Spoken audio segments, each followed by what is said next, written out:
Megan Martinez. I'm Catherine Cagle. And today we're going to be talking about Charles C. Taylor and the disappearance of Flight 19 and the conspiracy theories that surround that. Okay, on December 5th, 1945, Flight 19 disappeared from the Bahamas to Fort Lauderdale, Florida.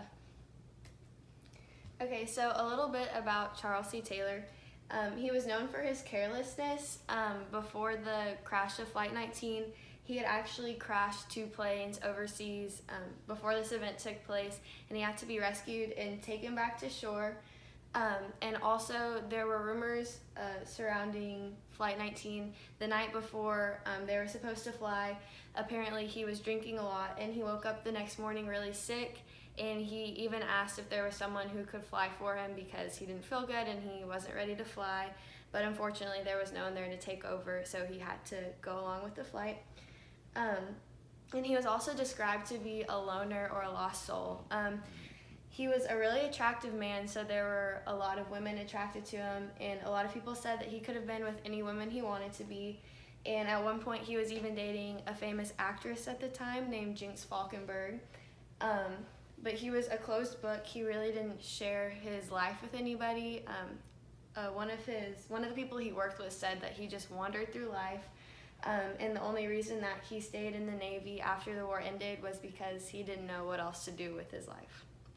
Okay, so another thing about Charles is that he was very knowledgeable. He attended college in Corpus Christi, Texas, and that's where he decided to become a pilot. He went there for 4 years and is known to have multiple thousands of hours in the air, and he's been a pilot and directed many flights. Another thing he's known for is being stubborn. So in Flight 19, whenever they began to get lost, he said to the rest of his pilots in the other ship or other planes that they were above the Gulf of Mexico and he wanted to land the planes in Florida. But everyone around him disagreed and said, no, we need to follow normal protocols and go back, point our planes to the sunset and go back to mainland. But Charles was stubborn. He said, no, we're going to do what I say since I'm leading everyone, and that's what caused them to get lost. Okay, so now we're going to talk about a few of the conspiracy theories.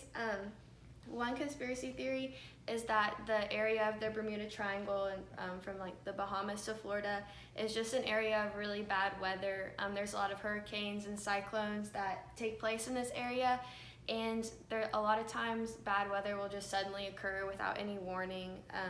So that's one of the possible causes of the disappearance of Flight 19. Another possible cause is hexagonal clouds. So this is pretty much air pockets that form underneath the ocean, and then whenever they rise above the sea level, they end up getting into the air, and what this does is it increases the wind speeds, and it's unknown, so they can't prevent this from happening, and they can't predict when it will happen. So whenever the winds increase, these can set off their planes off track without them knowing what the reason is.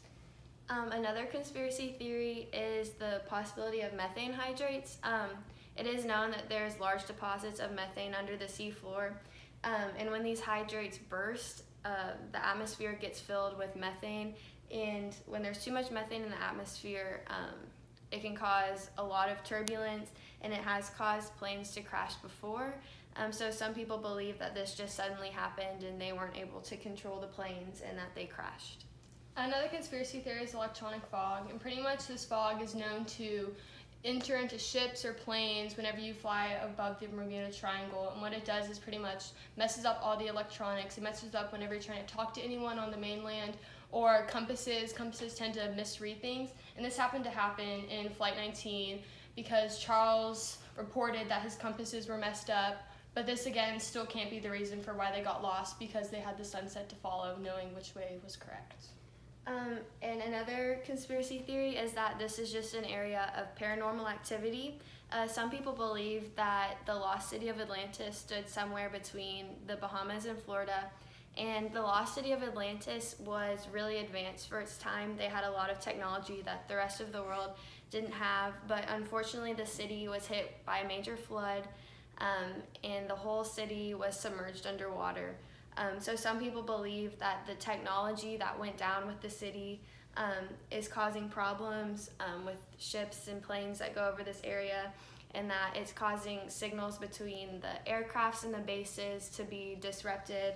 or causing the compasses to go crazy, which is something that he reported. So that's another possible reason that Flight 19 disappeared. Okay. And then we have our works cited.